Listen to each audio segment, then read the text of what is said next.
Hello everyone, कैसे हैं आप सब लोग। उम्मीद करता हूं बढ़िया होंगे, मस्त होंगे। इस क्लास के अंदर अपन सीखेंगे आज लाइफ प्रोसेस का लास्ट टॉपिक एक्सक्रीशन। ठीक है, अगर आप आईसीएससी में पढ़ने वाले बच्चे हैं तो आपका एक अलग से चैप्टर है ये एक्सक्रीशन वाला। ठीक है, तो बहुत अच्छे से वो कंप्लीट हो जाएगा। ठीक है ना। तो हमने स्टार्टिंग से क्या सीखा है, न्यूट्रिशन। न्यूट्रिशन में हमने फूड क्या किया था, खाया था। ठीक है, और रेस्पिरेशन में हमने उस फूड से क्या बनाई थी, एनर्जी। क्लियर है। उसके बाद हमने उस एनर्जी को पूरी बॉडी में क्या किया था, ट्रांसपोर्ट किया था, जो कि हमने सीखा था किसमें, ट्रांसपोर्टेशन सिस्टम के अंदर। ठीक है, इसके अंदर हमने ब्लड के बारे में पढ़ा था। अब यार ये जब प्रोसेस हो रही है, ये सारी मेटाबॉलिक प्रोसेस जब हो रही हैं, तो इस प्रोसेस में बहुत सारा वेस्ट मटेरियल क्या होता है, हमारी बॉडी के अंदर जनरेट होता है। अब अगर वो वेस्ट मटेरियल अंदर बॉडी में रह गया तो इन्फेक्शंस हो जाएंगे। इन्फेक्शन की वजह से बॉडी धीमे धीमे क्या होने लगेगी, वो अपनी बॉडी के दूसरे पार्ट को खराब कर देगा। फॉर एग्जांपल हमारी मान लो एग्जांपल है कि मान लो कोई सब्जी कहीं से सड़ गई है, ठीक है, तो वो धीमे धीमे पूरी ही सड़ जाएगी। सिमिलरली हमारी बॉडी के अंदर अगर इन्फेक्शन की वजह से वो वेस्ट रह जाता है, मतलब वेस्ट अगर रह जाता है तो पूरी बॉडी को खराब कर देगा। ठीक है, तो इस वेस्ट को हमारी बॉडी से बाहर निकालना, ठीक है, बॉडी से बाहर निकालना, आउट करना, इस प्रोसेस को हम किस में काउंट करेंगे, एक्सक्रीशन में काउंट करेंगे। क्लियर है बच्चों। अब इस वीडियो के अंदर एक्सक्रीशन हम पढ़ने वाले हैं, बट मैं आपको बताऊं जो प्लांट का एक्सक्रीशन है वो हम ऑलरेडी ना कवर कर चुके हैं, फिर भी मैं आपको लास्ट में रीड कर दूंगा कि क्या चीज कहना चाह रहा है। ठीक है ना। तो पर्टिकुलरली हम इसमें के अंदर किसके बारे में पढ़ने वाले हैं, ह्यूमन एक्सक्रीटरी सिस्टम के बारे में डिस्कस करने वाले हैं। चलिए बच्चों स्टार्ट करते हैं एक्सक्रीशन। ठीक है, तो एक बेसिक डेफिनेशन पढ़ लेते हैं पहले, इसका मतलब क्या होता है। Biological process involve in the removal of this harmful metabolic waste. ठीक है, मेटाबॉलिक वेस्ट जो भी हमारी बॉडी के अंदर बने हैं, प्रोड्यूस हुए हैं, जनरेट हुए हैं, उसको रिमूव करने का, कहां से रिमूव करने का, बॉडी से रिमूव करने की प्रोसेस को हम क्या कहते हैं, एक्सक्रीशन कहते हैं। क्लियर है बच्चों। अब समझना, अब जैसे यूनिसेलुलर ऑर्गेनिजम्स होते हैं, इसका मतलब केवल सिंगल सेल वाले। अब यार वो सिंगल सेल वाले ऑर्गेनिज्म के अंदर ऑर्गन्स तो होंगे नहीं भैया, वो सिंगल ऑर्गन से सारा काम करेगा। तो वो क्या करते हैं, सिंपल डिफ्यूजन से एक्सक्रीशन कर देते हैं। ठीक है, फॉर एग्जांपल ये अमीबा है, ठीक है, तो अमीबा सिंपल क्या कर देगा, फूड वैक्यूल से यहां से सीधा एनवायरनमेंट में एक्सक्रीशन कर देगा। ठीक है, तो unicellular organism remove this waste by simple diffusion from the body surface into the surrounding water या फिर एनवायरनमेंट। वो एक सिंपल डिफ्यूजन होता है। इतनी बात समझ में आ गई। ठीक है, देखो ये जो मैं चीज बता रहा हूं फर्दर बहुत डिटेल में जानोगे, लेकिन यहाँ सिंपल सी बात एक दिमाग में रख लो कि सिंपल डिफ्यूजन से यूनिसेलुलर ऑर्गेनिज्म क्या कर देते हैं, एक्सक्रीशन कर देते हैं। बस इतना। अगर मार्क्स लाना चाहते हो तो ज्ञान अभी नहीं लेना है, ज्ञान लेने के लिए पूरी जिंदगी पड़ी है। ठीक है, समझना आगे। अब जो मल्टी सेलर होते हैं, कॉम्प्लेक्स, जैसे मैं हूं, आप हो, ह्यूमन बीइंग है और सारे जानवर है, उनके लिए अलग अलग ऑर्गन्स होते हैं एक्सक्रीशन शो करने के लिए। ठीक है, तो ह्यूमन के बारे में चलिए स्टार्ट करते हैं। क्लियर है बच्चों। तो complex multi cellular organisms use specialised organ to perform the same function. ठीक है, तो हमारे अंदर एक अलग से स्पेशलाइज्ड ऑर्गन होगा जो इस फंक्शन को क्या करेगा, परफॉर्म करेगा। क्लियर है बच्चों। ठीक है, अब यहां इसी स्लाइड में देख लो, अमीबा सिंपल कर दे रहा है। अब ये देखो, ये कौन है, ये कहीं तुम्हारा दोस्त तो नहीं। चलो, तो excretion in human being, excretion in human being. ठीक है, तो ह्यूमन एक्सक्रीटरी सिस्टम, ठीक है, इसको समझते हैं। ह्यूमन एक्सक्रीटरी सिस्टम में पहले जो ऑर्गन होते हैं पहले उसको समझना ध्यान से। ठीक है, ये किडनी है। अब किडनी दो है, ठीक है, तो इसका मतलब पेयर ऑफ किडनी। ठीक है, किडनी कितनी होती है, दो होती है। फिर आता है यूरेटर। ठीक है, तो किडनी से अटैच ये नीचे आपका यूरेटर होता है। ठीक है ना। उसके बाद ये आपका यूरिनरी ब्लैडर होता है, और यूरिनरी ब्लैडर की ओपनिंग यूरेथ्रा कहलाती है। समझना क्या बोला मैंने बोला सबसे पहले किडनी है, किडनी दो होती है आपकी, उसके बाद यूरेटर, ठीक है, उसके बाद ब्लैडर, यूरिनरी ब्लैडर, और फिर यूरेथ्रा। कैसे याद रख पाओगे, देखो भैया सुनना, अब तुम कंफ्यूज कहाँ हो गए, तुम्हें पता सबसे पहले किडनी होती, ठीक है, ब्लैडर तुम्हें 30 नंबर पे याद रख पाओगे आराम से। यूरेटर और यूरेथ्रा कैसे याद रखोगे, तो तुम भूल जाओगे ना। तो सुनो, ये छोटा है तो ऊपर है, ये थोड़ा ज्यादा बड़ा लिखा है तो नीचे, ऐसे समझ लेना, याद कर लेना सीक्वेंस। कभी भूल जाता है बच्चा ना, क्योंकि केवल ये चैप्टर थोड़ी आपके सिलेबस में, और भी पूरा सिलेबस ही है भैया। आपको एसएसटी भी याद रखनी है, मैथ्स के कॉन्सेप्ट भी याद रखने हैं, साइंस पूरी याद रखनी है, तो भूल जाता है बच्चा, तो ऐसे याद रख लीजिएगा। ठीक है, तो सबसे पहले kidney, ureter, urinary bladder, urethra. ठीक है, ये आपका पूरा क्या होता है, सीक्वेंस होता है। ठीक है, अब इसकी लेबलिंग आ जाए तो ऐसे आएगी, कर पाएंगे? बताइए क्या था, पी पर क्या आएगा, किडनी, कितनी होती है, 2। एस पर क्या आएगा, बोलो बोलो, यूरेथ्रा, यूरेथ्रा, चाटा मारूंगा बेहोश हो जाएगा, क्या आएगा, यूरेटर, क्या आएगा, यूरेटर। बात समझ में आई? उसके बाद आर पे क्या है, यूरिनरी, यूरिनरी ब्लैडर। ठीक है, यूरिनरी ब्लैडर। और क्यू पे क्या है, यूरेथ्रा। ठीक है, बात समझ में आई नहीं? ठीक है ना, लेबलिंग भी आप अच्छे से कर पाओगे। क्लियर है बेटा, समझ में आ रही बात है? ओके, चलिए अब ये एनसीईआरटी का डायग्राम दिया है। अब यहां पर देखो यार, ये बता दिया मैंने तुम्हें। अब लेकिन कुछ यहां पर कॉन्सेप्ट और दिए, जैसे रीनल आर्टरी हो गया, रीनल आर्टरी, फिर आपको यहां पर रीनल वेन भी दिखेगा, रीनल वेन भी दिखेगा। ये चीज क्या है, ये चीज क्या है, रीनल आर्टरी, रीनल वेन, रुक जाओ अभी समझा रहा हूं। ठीक है, अब बहुत ध्यान समझना, ठीक है ना। अब जो ब्लड है, जो ब्लड है जिसके अंदर वेस्ट है, वेस्ट है, ठीक है, तो उसको फिल्टर करना है, और फिल्टर करने के बाद फिर ब्लड को फिर बॉडी में तो भेजना है। ऐसा तो नहीं ब्लड आया भैया आपने वो, आप एक्सक्रीशन ब्लड थोड़ी निकालती हो, आप यूरिन निकालती हो। ठीक है, तो ब्लड यहां आएगा, यहां फिल्ट्रेशन होगा, फिर ब्लड फिल्ट्रेट होकर के, ब्लड का फिल्ट्रेशन होकर के वापस ब्लड भी तो जाएगा। तो इसका मतलब ये हुआ कि रीनल आर्टरी और रीनल वेन, ठीक है, इसका भी कुछ फंक्शन होगा। तो renal artery waste contain blood को लेकर आती है, और रीनल वेन प्योर ब्लड को, जो बिल्कुल प्यूरिफाई हो चुका है, बिल्कुल मतलब फिल्ट्रेट हो चुका है, उस ब्लड को वापस लेके जाएगी। ठीक है, समझ में आया? तो आइए समझते हैं। तो अब मेरी बात ध्यान समझना, सबसे पहले हम जानेंगे किडनी के बारे में, सबसे पहले किडनी के बारे में जानेंगे। बीन शेप, बीन खाइए, राजमा खाया होगा, राजमा, बस बिल्कुल वैसा शेप का। ठीक है, उस शेप का होता है, पर्पलिश ब्राउन कलर, याद रखने की जरूरत नहीं है, बोलूंगा। ठीक है, लेकिन सब आपको थोड़ा सा नॉलेज होनी चाहिए। अब ये backbone of the abdominal cavity, अभी आगे की तरफ नहीं है, पीछे की तरफ होती है। ठीक है ना, आगे तो स्टमक वाला हिस्सा है, तो उसके पीछे वाले हिस्से में होगी। ठीक है, तो structure located in the backbone of the abdomen cavity. ठीक है ना, ये रहा। क्लियर है बेटा, समझ में आया? इसका वेट जो होता है 150 ग्राम होता है, और जो हमारी एक किडनी होती है उसके अंदर मिलियंस ऑफ नेफ्रॉन्स होते हैं। 1 मिलियन में 10 लाख, यानी कि 10 लाख से भी ज्यादा नेफ्रॉन तुम क्या नहीं कर सकते, इमेजिन भी नहीं कर सकते। बात समझ में आई? तो नेफ्रॉन जो होता है ना, नेफ्रॉन ही सारे काम करेगा किडनी के अंदर। तो आपको ब्रॉड पिक्चर में क्या याद रखना है, किडनी, उसके बाद माइन्यूट लेवल पर नेफ्रॉन, उससे भी माइन्यूट जिसको माइक्रो लेवल कहते हैं, वोमेन कैप्सूल। क्या होता है अभी बता रहा हूं। ठीक है, बात समझ में आ गई नहीं? ठीक है ना। अब बात करते हैं किडनी का मेन फंक्शन क्या। मान लो एग्जाम में आ जाए कि what is the main function of kidney, तो ये चीज लिखी चिपका क्या रहा है, the main function of kidney is to remove waste products such as urea, excess salt and urea from the body in the form of urine. ठीक है ना, तो ये एक ही चीज हो गई, ये हटा दे रहा हूं, excess salt and urea from the body in the form of urine. ठीक है, बात समझ में आ गई? अगर 1-2 नंबर में फंक्शन आ जाए तो ये लाइन चिपका के आ जाना, मार्क्स मिल जाएंगे पूरे। ठीक है, याद कर लो इस अच्छे से। ठीक है, समझ में आया नहीं आया? ठीक।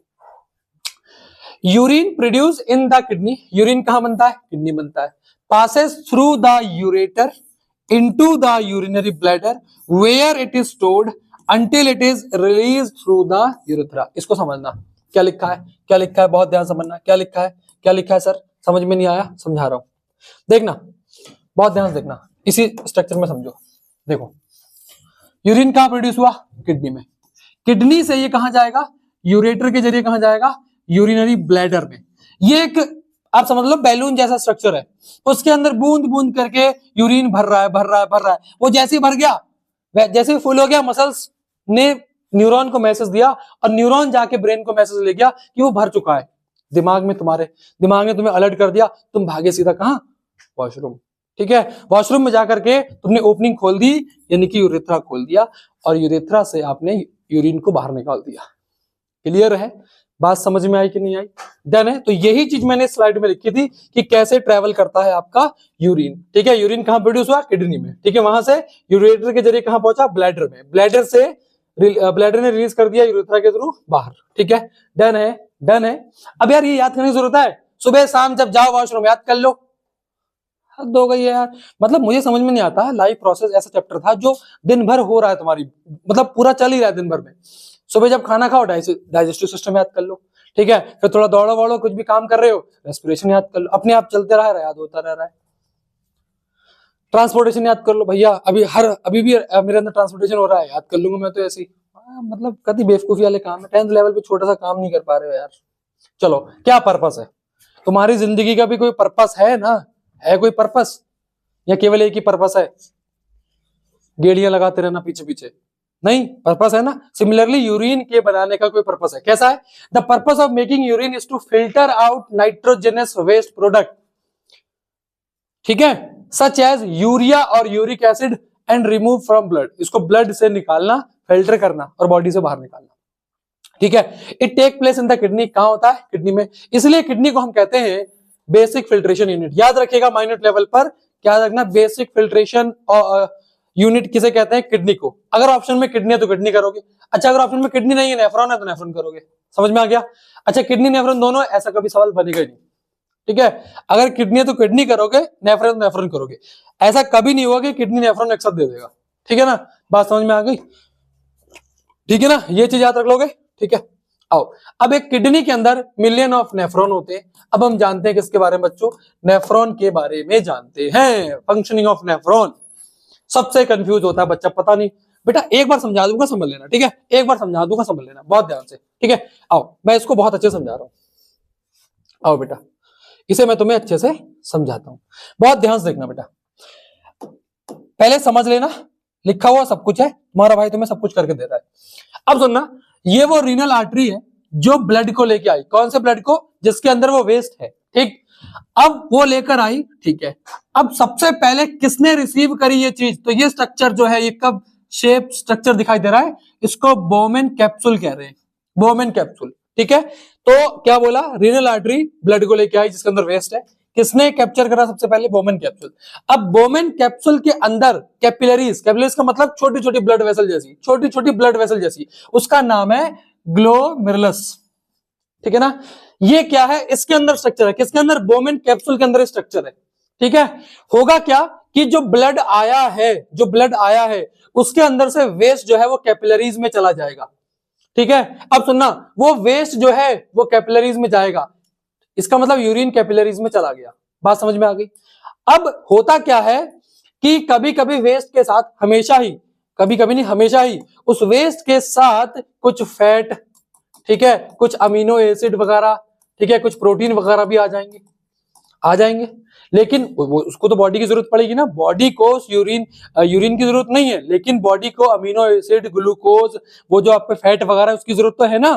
तो होगा क्या, यहां से ग्लोमेरुलस उसको क्या कर देगा? फिल्ट्रेट कर देगा, किसे? यूरिन को। उसके बाद वो यहां से जो फैट वगैरह है वो इन वेसल्स में भेज देगा, ठीक है। बहुत ध्यान समझना। अब जो ब्लड है उसने यहां पर क्या कर दिया था? सारा वेस्ट दे दिया। वेस्ट के साथ साथ थोड़े थोड़े उसने मिनरल भी दे दिए, फैट वगैरह भी दे दिया। फिर वो ब्लड सीधा यहां से निकल गया आगे की तरफ। अब उस ब्लड को, अब सुनना, वो ब्लड कैसा है? उस ब्लड के अंदर थोड़े बहुत मिनरल हैं, लेकिन बहुत सारे मिनरल कहां रह गए? यहां रह गए। तो होगा क्या, ये जो आपकी ट्यूब जा रही है, ये ट्यूब आगे चल करके फिर उसी फैट को रीएब्जॉर्ब करेगी, क्योंकि वो फैट कहां है? इन ट्यूब्स में, ठीक है। वो फैट वगैरह, अमीनो एसिड, ग्लूकोज वगैरह दोबारा से इसमें क्या हो जाएंगे? रीएब्जॉर्ब हो जाएंगे। किसमें? ये जो ब्लड यहां से आया था। पहले क्या हुआ? फिल्ट्रेशन। कहां हुआ? ग्लोमेरुलस में, ठीक है। उसके बाद वहां से जो फैट वगैरह थे वो इन ट्यूब्स में आ गए। इन ट्यूब्स में आ गए तो इसका मतलब ये ब्लड जो यहां से जा रहा है वो दोबारा यहां से क्या करेगा? रीअब्सॉर्ब करेगा। किसे रीअब्सॉर्ब करेगा? वो फैट वगैरह को, क्योंकि इस फैट की जरूरत है बॉडी को। बात समझ में आई? अब बात ये आती है कि सर वो जो यूरिन निकाला था वो कहां गया? तो वो यूरिन इन पाइप के जरिए कहां आ जाएगा? इस ट्यूब में आ जाएगा। केवल यूरिन आ रहा है सर, वो फैट कहां गया? वो एसिड वगैरह कहां गए? ग्लूकोज कहां गया? तो वो सब दोबारा ब्लड में क्या हो गए हैं? रीएब्सॉर्ब हो गए दोबारा फिर से। नहीं समझे? सुनना, ब्लड आया, ब्लड ने यहां पर फिल्टर कर दिया, ब्लड ने यहां पर किसे दे दिया? वेस्ट को। वेस्ट के साथ साथ किसे किसे दे दिया?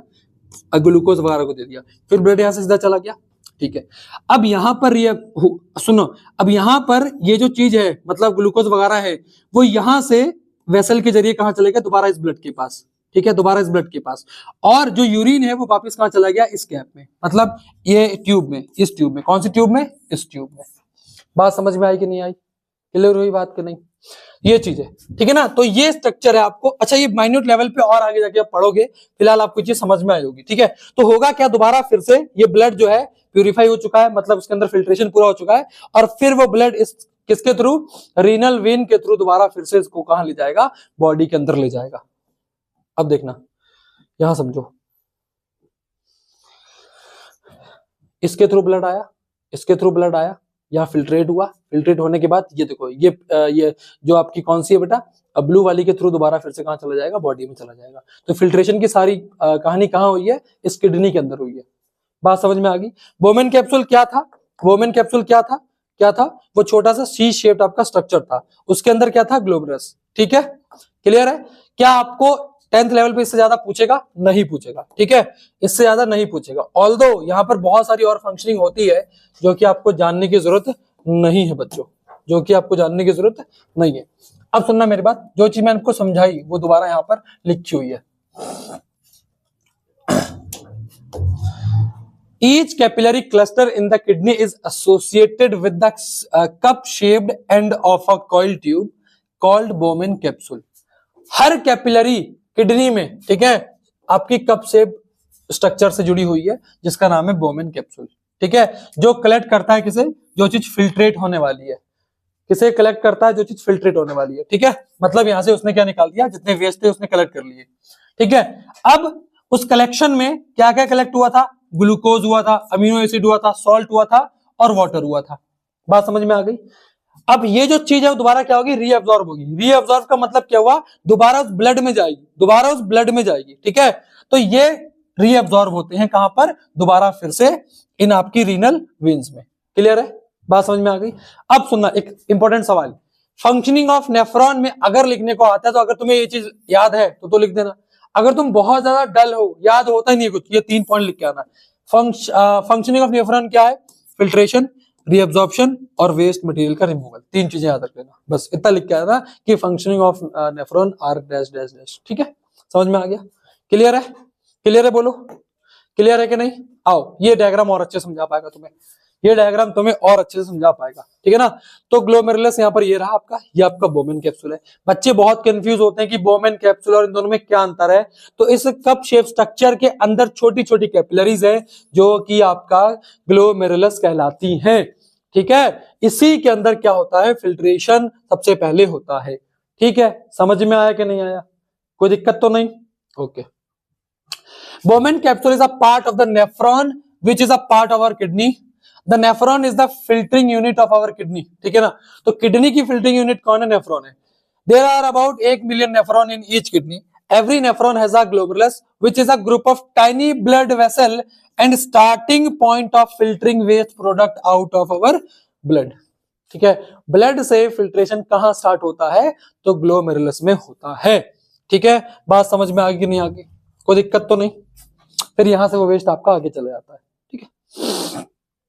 How urine travel outside the body बता दिया मैंने, यूरिन फॉर्म होता है किडनी में, वहां से कहां जाएगा, यूरेटर से ब्लैडर में, और ब्लैडर में स्टोर होने के बाद क्या हो जाएगा, निकाल दिया जाएगा। लेकिन एक चीज याद रखना, जो ब्लैडर होता है ये मस्कुलर ऑर्गन होता है जो कि नर्वस कंट्रोल में होता है। मैंने बताया था ना कि जैसे ब्लैडर भर जाता है तो दिमाग को मैसेज जाता है, बताया था ना मैंने आपको, बस नर्वस सिस्टम के कंट्रोल में रहता है वो, ठीक है। आइए नेक्स्ट टॉपिक स्टार्ट करते हैं, जहां बच्चे बड़े कंफ्यूज, हमारे बच्चे ऑफलाइन वाले बहुत डाउट में हैं। सर ये हीमोडायलिसिस क्या है, कुछ नहीं है भाई, सुनो। किडनी क्या कर रही थी, किडनी क्या कर रही थी, बहुत ध्यान से समझना, किडनी क्या कर रही थी, किडनी कर रही थी, अरे मैं बोल दो, किडनी क्या कर रही थी सर वो वेस्ट को बॉडी से निकाल रही थी, वेस्ट को बॉडी से फिल्ट्रेट कर रही थी। किडनी खराब हो जाए क्या होगा, क्योंकि आर्टिफिशियल किडनी तो अभी तक नहीं डेवलप, रिसर्च ही नहीं, मतलब उसको डेवलप ही नहीं कर पाए। ऑल्दो छोटे बच्चों के लिए आती है बट उस पर यूज करने के लिए मनाही है इंटरनेशनल लेवल पे। तो सर क्या होगा, बंदा मर जाए, नहीं सर क्या होगा, तो हीमोडायलिसिस करा लेगा जिसकी किडनी खराब, ठीक है ना। अब होता क्या है, सुनना मेरी बात ध्यान से। अच्छा वो बीच में मुझे याद आ गई वो कहावत चली थी, वो आईफोन लेने के लिए किडनी कभी उम्र कभी चलती है। सुनना ध्यान से, किडनी खराब हो जाए तो होता क्या है, आपको आप जी लोगे, लेकिन आपको रेगुलर मतलब एक इंटरवल के बाद आपको कहां जाना पड़ता है, हॉस्पिटल जाना पड़ेगा हीमोडायलिसिस करवाने, ठीक है। ये क्या प्रोसेस होती है, सुनना। इन चाचा की किडनी खराब हो गई, ये हॉस्पिटल गए। अब इनको हॉस्पिटल ने पहले तो इनसे पैसे लिए, क्योंकि हॉस्पिटल तो पैसे लेने के लिए बना है, लेकिन हेल्प भी करता है लोग की। तो हुआ क्या, उन्होंने यहां पर ये जो आपकी डायलिसिस करने वाली मशीन है, ठीक है ना, इसके पास बैठाया और इनकी आर्टरी और वीन को मिला करके, ट्यूब को मिला करके यहां से 2 पाइपलाइन जोड़ी, जो कि ये जो डायलिसिस का मशीन है इसमें जाती है। वो करती क्या है, वो यहां से इनके ब्लड को लेके जाएगी, वो यहां से ब्लड को लेके जाएगी और उसके अंदर फिल्ट्रेट लगे होते हैं, फिल्ट्रेशन करने वाली कंपोनेंट लगे होते हैं। वो जो आपका काम किडनी कर रही थी, वो फिल्ट्रेशन यूनिट जो मशीन के अंदर लगी वो कर देगी और दोबारा ब्लड फिल्ट्रेट होके दोबारा, क्योंकि एक पाइप यहां से जो है ब्लड लेके जा रहा है, दूसरा पाइप जो है वो ब्लड लेकर आएगा। बात समझ में आई नहीं आई? ठीक है, ये आर्टिफिशियल है, इसे कहते हैं आर्टिफिशियल किडनी। समझ में आया नहीं आया? बट याद रखना एक चीज, इसमें एक ड्रॉबैक है, वहां पर ग्लोमेरुलस क्या कर रहा था, दोबारा से फैट को, ग्लूकोज को रीएब्जॉर्प्शन के लिए भेज रहा था, बट यहां पर वो चीज नहीं हो पाती। बात समझ में आई? ठीक है, क्या इसको जानना इंपॉर्टेंट है? हाँ, थोड़ा जान लिया आपने, बस इतनी ही जानकारी इन मोर देन इनफ है। क्यों? एग्जाम में इस पर इतना ही बेसिक क्वेश्चन पूछेगा कि आर्टिफिशियल किडनी का क्या काम है। ठीक है, ये आपका किताब के अंदर डायग्राम बना हुआ है कि इस तरीके का है ना। तो देखो यहां पर, देखो आपकी एक होगी यहां पर आर्टरी, ठीक है ना, जहां से ब्लड आ रहा होगा, ठीक है ना, वो ये डायलाइजर आपका मशीन था, ये इसको खोल के ऐसे दिखाया गया है, ठीक है। तो उसके अंदर क्या होगा, यहाँ ब्लड जाएगा तो ब्लड यहाँ पर फिल्ट्रेट होता रहता है, ठीक है, जिसकी वजह से यहाँ पर डायलाइजिंग सोल्यूशन भी डाला जाता है। जो फिल्ट्रेशन होता है ना, वो सोल्यूशन की वजह से होता है, वो बाहर आ जाता है। बात समझ में आ गई? उतना जानने की जरूरत नहीं है, समझ में आ गया हेमोडायलिसिस होता क्या है। इसके भी अलग अलग टाइप्स होते हैं, ठीक है ना, क्योंकि पेट का डायलिसिस अलग होता है, ठीक है, ब्लड का अलग होता है, क्योंकि स्टमक के वाले हिस्से के अंदर भी बहुत सारे वेस्ट हमारे क्या होते हैं, जनरेट होते हैं। ठीक है, तो जो भी चीज लिखी पढ़ लेना, यहाँ पर किडनी या वाइटल ऑर्गन्स या सब चीज लिखी हुई है जो मैंने आपको बताई। ठीक है ना, जो चीज मैंने बोली प्लीज इसको अपनी बुक से एक बार रीड कर लेना, जितना रीड करा एक बार याद कर लेना, लिखने की जरूरत नहीं है, एग्जाम में उतना ज्यादा क्वेश्चन नहीं आता है। डन है बच्चों? क्लियर है? क्लियर है कि नहीं? ठीक है, एक्सक्रीशन इन प्लांट। अब सुनो, एक्सक्रीशन हम ऑलरेडी पढ़ चुके हैं, प्लांट के अंदर एक्सक्रीशन कहाँ होता है? स्टोमेटा के थ्रू होता है। ट्रांसपीरेशन पढ़ाया मैंने आपको, बट एक चीज समझना, plant use completely different strategies for excretion than those of animals. Oxygen itself can be through oxygen itself can be thought of as a waste product generated during photosynthesis. We have discussed earlier how plants deal with oxygen as well as carbon dioxide. They can get rid of excess water by transpiration. तो transpiration से होता क्या है, जो excess water plant के अंदर होता है वो स्टोमेटल पोर के थ्रू कहां चला जाता है? एनवायरमेंट में चला जाता है। तो आपको केवल याद रखना है, एक्सक्रीशन इन प्लांट में पहला स्टोमेटा के थ्रू होता है, ठीक है। For other waste plant use the fact that many of their tissues consist of dead cell and they can even lose some parts such as leaves. ठीक है, many plant waste product are stored in cellular vacuole. Plant के अंदर cellular जो vacuole होती है उसके अंदर क्या होता है, आपका वेस्ट क्या होता है, स्टोर होता है। ठीक है, अब एग्जांपल देता हूं, अब सुनना, यहां पर एक चीज लिखी हुई थी, कहां गई भी, हाँ, रेजिन और गम्स। फॉर एग्जांपल आपने देखा होगा बहुत सारे प्लांट ऐसे होते हैं वो चिपचिपा पदार्थ बाहर निकालते हैं, चिपचिपा पदार्थ, ठीक है ना, चिपचिपा पदार्थ की बात कर रहा हूं मैं प्लांट्स के। ठीक है, तो वो रेजिन और वो गम्स वगैरह होती हैं, वो आपके स्टेम के थ्रू, मतलब ऊपर वाली लेयर के थ्रू ही बाहर निकल जाते हैं। ठीक है, तो याद रखना, रेजिन और गम क्या होता है, एक टाइप का वेस्ट होता है प्लांट के अंदर जो अपनी बॉडी से वो बाहर निकाल देते हैं लीव्स के थ्रू। ठीक है ना, याद रखिएगा। तो ये आपका बस इतना था, क्योंकि ऑलरेडी हम ट्रांसपिरेशन में कवर कर चुके हैं, इसकी ज्यादा इंपॉर्टेंस है नहीं, और जितना आता है एग्जाम में आप कर पाओगे। ठीक है, बात समझ में आई नहीं आई? डन है क्या? So this is all about बेटा क्या, एक्सक्रीशन। क्या ऑर्गन डोनेशन वाली चीज यहाँ पर लिखी है, ऑर्गन डोनेशन क्या है? तो organ donation is a generous act of donating an organ to person who suffer from non function of organ. For example कि मेरी बॉडी का कोई ऑर्गन है, ठीक है, वो फंक्शन करना खराब कर चुका, तो कोई मुझे दूसरा बंदा डोनेट करेगा, तो इसे ही कहते हैं। ठीक है, इसके अंदर दोनों की सहमति चाहिए होती है, प्लस इंडिया के अंदर गवर्नमेंट की भी सहमति, आप कुछ मतलब कुछ गवर्नमेंटल लॉज होते हैं जिसकी जरूरत पड़ती है। एज सच आपको इतना जानना है बस, और कुछ नहीं जानना। ठीक है, तो इसको एक बार खुद से रीड कर लेना, क्योंकि ये चीज तुम कर पाओगे। ठीक है बेटा, समझ में आया कि नहीं आया? आप सभी का बहुत बहुत धन्यवाद। लाइव प्रोसेस हम बहुत अच्छे से कंप्लीट कर चुके हैं। आप लोगों की रिस्पॉन्सिबिलिटी बनती है, जितना मैंने समझाया आप नोट्स बनाएंगे, 2 से 3 दिन के अंदर हम इस चैप्टर की पीवाईक्यू प्रैक्टिस भी करवाएंगे, और कुछ ऐसे क्वेश्चन जो इंपॉर्टेंट होते हैं। ऑल्दो पूरा चैप्टर इंपॉर्टेंट है, मेक श्योर करिएगा जब भी आप इस चैप्टर को प्रिपेयर करें, प्लीज इसको ब्रेक डाउन करके 4 पार्ट्स में प्रिपेयर करें, लाइफ प्रोसेस बहुत इजी बन जाएगा। ठीक है ना। Thank you so much. अगले चैप्टर के साथ मिलते हैं जहां हम डिस्कस करेंगे कंट्रोल एंड कोऑर्डिनेशन। ठीक है बेटा, ये जो नोट्स मैंने दिए हैं ये सारे आपको टेलीग्राम पे मिलेंगे, लिंक डिस्क्रिप्शन में दिया है, जाके ज्वाइन कर लो। धन्यवाद आप सभी का, मिलते हैं नेक्स्ट वीडियो में।